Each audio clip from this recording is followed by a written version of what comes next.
Magandang buhay at magandang araw na naman po sa inyo mga palangga ko. Nandito na naman po ang inyong lingkod, Rifle si Cooking, at maghahatid na naman po tayo sa inyo ng masarap na recipe na swak pang negosyo at swak pang merienda ng inyong pamilya at goods na goods pang handa. O saan ka pa, di ba?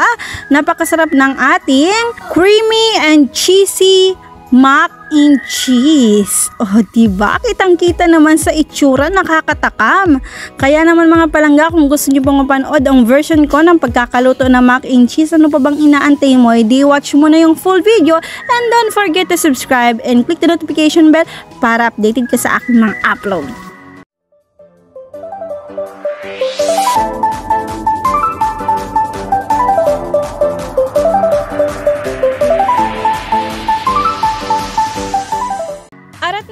At mag-start na po tayong magluto. Ayan na nga po, pinakuluan na po natin yung ating pasta or nilaga na nga po natin. At napaka-easy na po ang dapat gawin. At magpakulo lang po tayo ng tubig. Lagyan po natin ng asin, paminta at mantika para po hindi po magdikit-dikit yung ating pasta. Yun. At ayan na nga po mga palanggay. Goods na goods na po yan at luto na po. Kaya naman mag-start na po tayong maghiwa ng ating mga sangkap. Ayan po ang ating bawang at syempre yung ating sibuyas. Hiwain lang po natin yan siya ng dice lang po, at yung ating sibuyas ganon din po. Hihiwain lang din po natin ng maliliit. Ayan.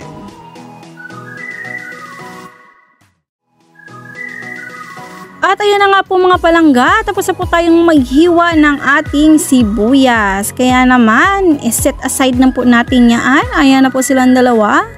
Ayun, at maghihiwa na naman po tayo ng ating bell pepper. Ayan, isa ito sa mga main ingredient natin mga palangga. Hindi pwedeng wala ang ating bell pepper sa ating mac and cheese. Ayun, dahil maliban sa nagbibigay po siya ng ganda sa ating mac and cheese, nagbibigay po siya ng extra flavor.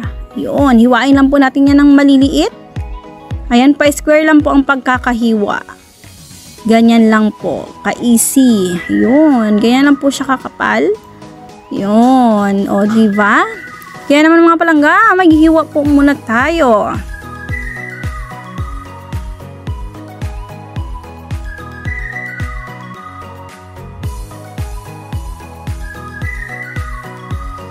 At ayan na nga po mga palanggay, tapos na po tayo maghiwa ng bell pepper. Kaya naman, i-set aside na naman po natin yan at maghihiwa na rin po tayo ng celery. Ayun, mutik ko pa nalimutan.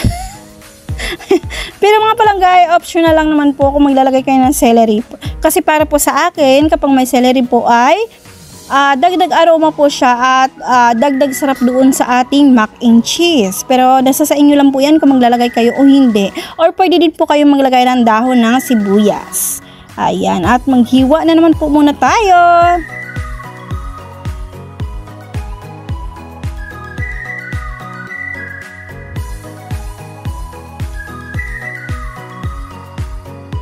So, ayan na nga po mga palangga, tapos na po tayo maghiwa ng tangkay ng ating celery. So, yung dahon na naman po ang ating hihiwain ng maninipis. Ayan, ganyan lang po ang pagkakahiwa ng dahon ng ating celery kasi gagamitin po natin mamaya pang toppings doon sa ating mac and cheese. Kung napansin nyo po kanina yung ating unang video, ayun, yung toppings na green yan na po yan mga palangga. So, ayan na, set aside din po natin yan at ipapakita ko po sa inyo yung ating mga sangkap at ingredient. Ayan na po silang lahat. Ayan, mayroon po tayo dyan giniling na baboy. Yun, at mag-start na po tayong magluto. Binuksan na po natin yung ating kalan at syempre nilagay natin yung ating kawali at nilagay tayo ng mantika. Ayan. At syempre mga palangga, ang una natin piprituhin ay yung bell pepper. Ayan.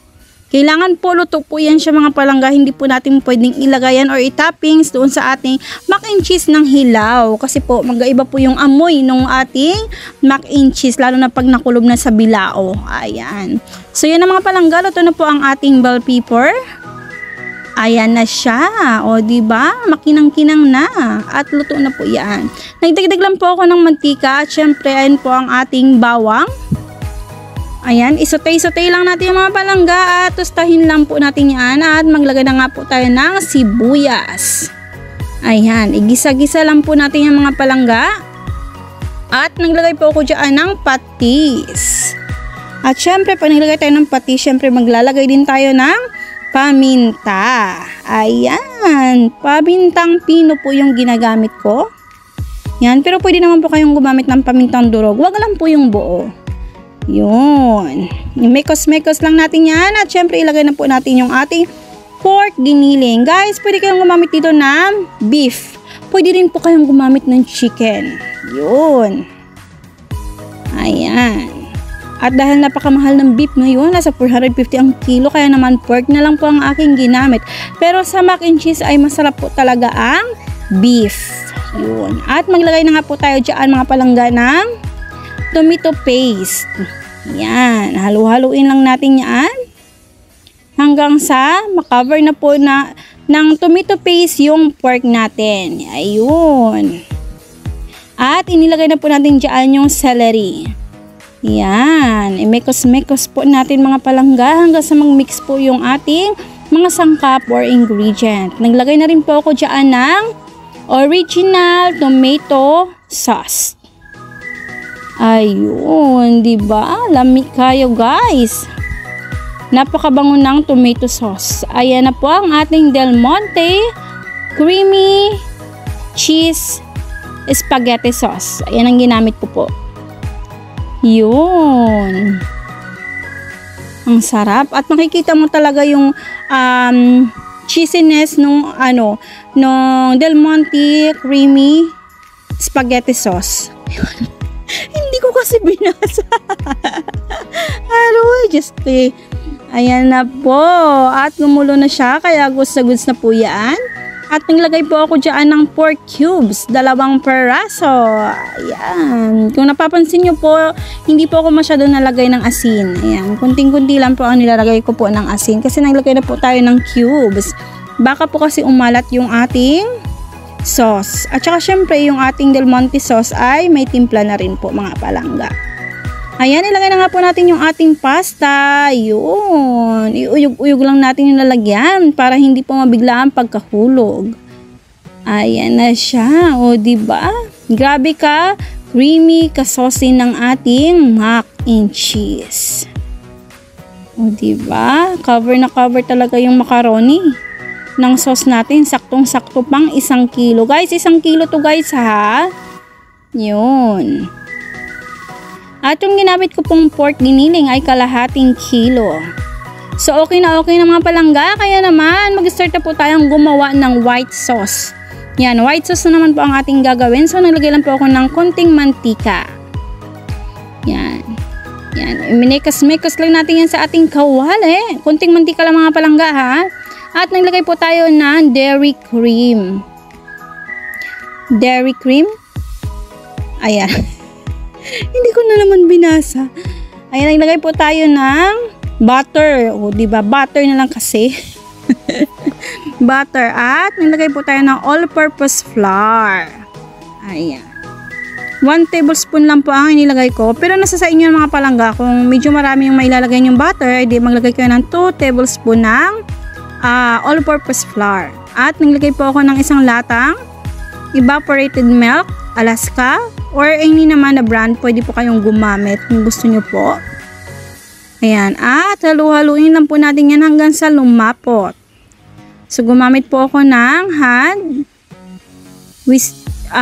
mixer. Yun. At naglagay po ako dyan ng paminta. At kaunting asin po. Guys, wala ko ibang nilagay dyan ng mga seasoning ha. Salt and pepper lang po talaga. Or asin o paminta. Ayan na siya guys. Lapot na po siya. Lalapot na po yung ating sauce.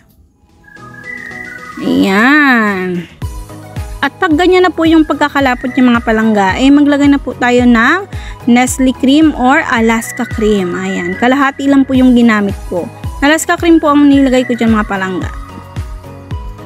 Yun, nahaluin na po natin ng mabuti at ayan na, goods na kaya naman mag-presentation na naman tayo. Ayan, mayroon tayong smallest bilao dito mga palangga para makita ninyo yung presentation no, na ilalagay sa bilao at sa tab. Ayan, dahil panghanap buhay natin ito at swak na sakto para sa inyo kung naghahanap buhay din kayo ng mga ganitong pagkain. Ayan, nagbibilao food.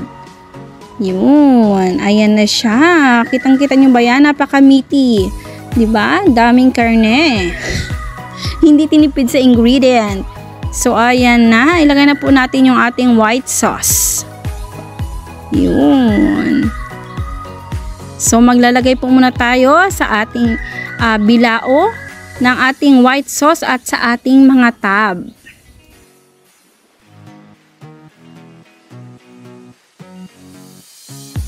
So, ayan na mga palangga, tapos na po nating lagyan ng white sauce yung ating bilao at yung ating mga tab. Ayan na siya, o, diba? Ang ganda, napaka-creamy, nakakatakam. Oh.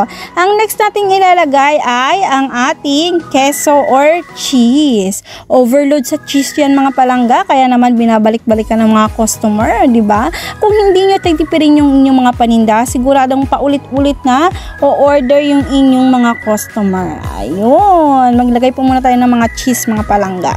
So, ayan na siya. Tapos na agad-agad. O, diba? Overload sa cheese. Saan ka pa dyan? Yan pala. Nakakatakam na. So, mga palangga, maglagay na rin po tayo ng ating bell pepper. Ayan. Patapings-tapings na tayo. Ayan. Lalagyan na po natin yung ating bilao. Siyempre, lalagyan din natin yung ating mga tab.